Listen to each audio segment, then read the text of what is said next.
प्रधानमंत्री नरेंद्र मोदी से मुलाकात करने के बाद इस वक्त महाराष्ट्र के मुख्यमंत्री उद्धव ठाकरे प्रेस कॉन्फ्रेंस कर रहे हैं। सीधे रुख करते हैं। नंतर राज्यामध्ये बल्क ड्रग पार्क त्या स्पर्धात्मक निविदेस मंजुरीसाठी हा एक विषय, त्याच्याबद्दल त्यांच्याशी बोललेलो आहे। महत्त्वाचा विषय जो मी किंवा आम्ही मुंबईमध्ये बोललेलो आहोत आणि तिथून सुद्धा त्यांना विनंती केली होती, ती आज प्रत्यक्ष भेटून केली। गेले काही वर्ष आपल्याला म्हणजे महाराष्ट्राला जो किनारपट्टीचा भाग आहे तिथे चक्रीवादळं ही येऊन आदळतात। एक 8-15 दिवसापूर्वी सुद्धा एक वादळ आपल्याला जेमतेम स्पर्श करून गेलं आणि त्यांनी सुद्धा नुसतं स्पर्श केला तरी मोठा दणका दिलेला आहे। तर अशा वेळेला जी मदत असते त्या मदतीचे निकष हे आता जुने झालेले आहेत। NDRFचे जे असतात नॉर्म ते बदलणं हे गरजेचं आहे, कारण ती मदती अपुरी पडते। राज्य सरकारने गेल्याही वेळेला निकष बदलून जे निकष आहेत NDRFचे त्याच्यापेक्षा अधिक मदत गेल्याही वेळेला केली, याही वेळेला केली, पण हे निकष मुळामध्ये NDRFचे बदलले गेले पाहिजे।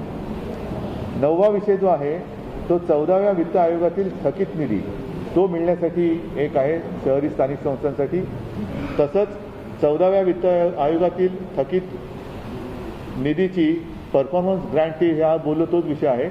आणि आणखीन एक महत्त्वाचा विषय जो प्रत्येकाचे एक दिवस असतात, पर्यावरण दिन असतो, आणखीन काही दिन असतो, तसं आपल्याला सर्वांना कल्पना आहे की एक मराठी भाषा दिन असतो। तो मराठी भाषा दिन आल्यानंतर मराठी भाषेला अभिजात भाषेचा दर्जा मिळाला पाहिजे अशी तेव्हा एक तिकडे चर्चा होते। तर तोही जो प्रश्न केंद्र सरकारच्या दरबारी प्रलंबित आहे त्याहीबद्दल आम्ही विनंती केलेली आहे की राज्य सरकारकडून बरीचशी माहिती दिली गेलेली आहे, आणखीन काही माहिती पाहिजे असेल तर तीही आम्ही देऊ, पण मराठी भाषेला अभिजात भाषेचा दर्जा देण्याबद्दल लवकरात लवकर आपण सूचना द्या। तर अशा सगळ्या विषयांवरती त्यांच्याशी विस्तृतपणाने चर्चा झालेली आहे। आणि जसं मी म्हटलं की त्या सर्व बाबतीमध्ये आम्ही पत्रसुद्धा दिलेली आहेत, त्यांनी सांगितलेलं आहे की मी याच्यात नक्की माहिती घेतो आणि लक्ष घालतो। तर आम्हाला आशा आहे, अपेक्षा आहे आणि विश्वास आहे की लवकरात लवकर त्यांच्याकडनं याच्या सर्व बाबतीत सकारात्मक निर्णय होतील।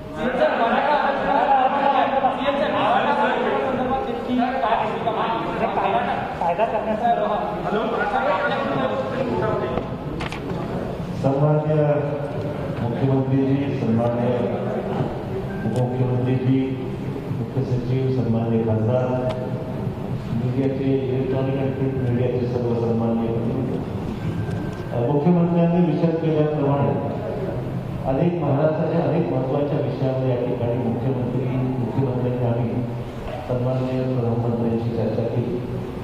आणि मराठवाड्याच्या संदर्भामध्ये जो विषय आहे त्याला आम्ही कल्पना दिली की 5 मे 2021ला सर्वोच्च न्यायालयाने मराठा आरक्षणाच्या बाबतीत प्रतिकूल निर्णय घेतल्याचं आम्ही त्यांना नमूद केलेलं आहे।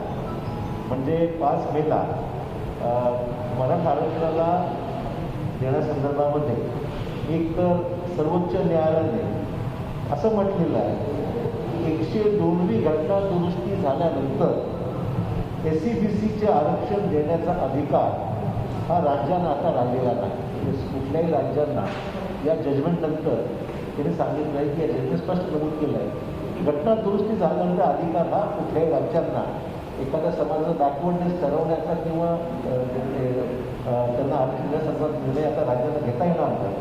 आणि दुसरं म्हणजे इंदिरा सहानीची जी मागची केस लॉ तो लक्षात जर घेतला तर 50% आरक्षणाची मर्यादाही पार करता येणार नाही। हा 2 महत्त्वाचे विषय आता त्याची बॅकग्राऊंड आम्ही त्यांना विस्तृत सांगितलेली आहे, परंतु हे 2 विषय या जजमेंटमध्ये सुप्रीम कोर्टच्या प्रामुख्याने ते समोर आलेले आहेत।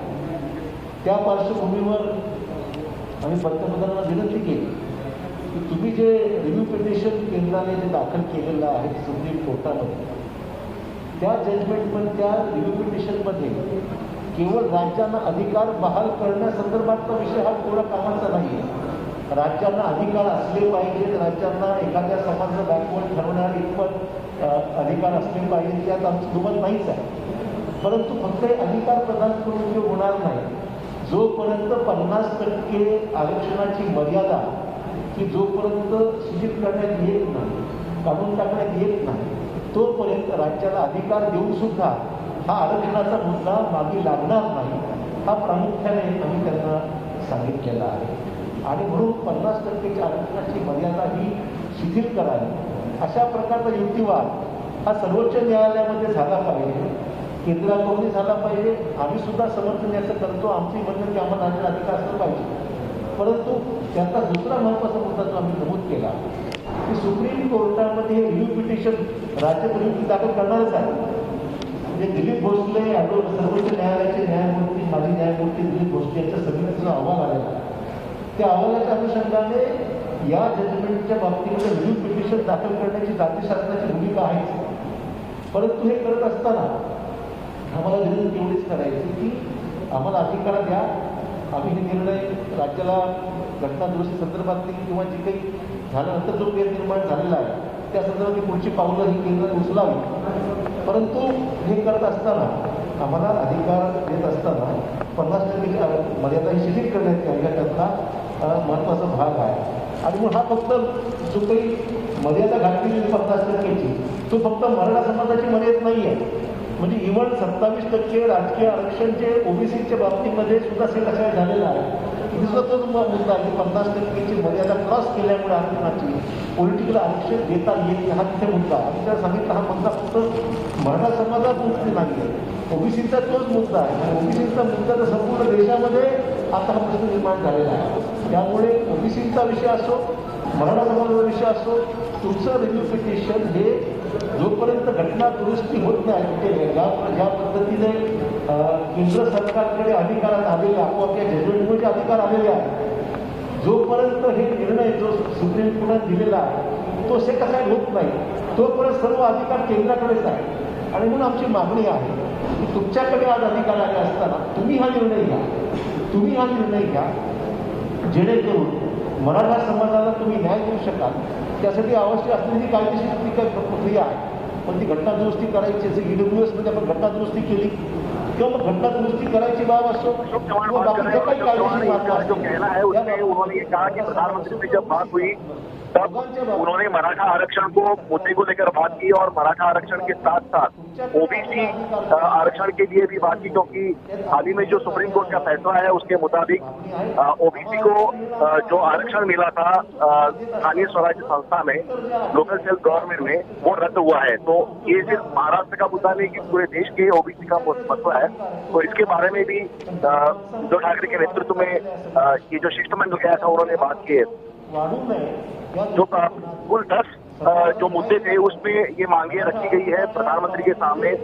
इसमें मराठा आरक्षण को लेकर प्राथमिक सबसे ज्यादा चर्चा हुई है, क्योंकि मराठा आरक्षण को लेकर महाराष्ट्र में एक राजनीतिक विवाद खड़ा हो गया, क्योंकि सुप्रीम कोर्ट ने ये फैसला किया था कि मराठा आरक्षण रद्द किया जाए और केंद्र सरकार को विनती की गई है उद्धव ठाकरे के नेतृत्व वाले इस शिष्टमंडल ने कि आप संसद का एक विशेष अधिवेशन बुला लीजिए और उसमें इस बात की चर्चा करके एक प्रस्ताव पारित की जाए.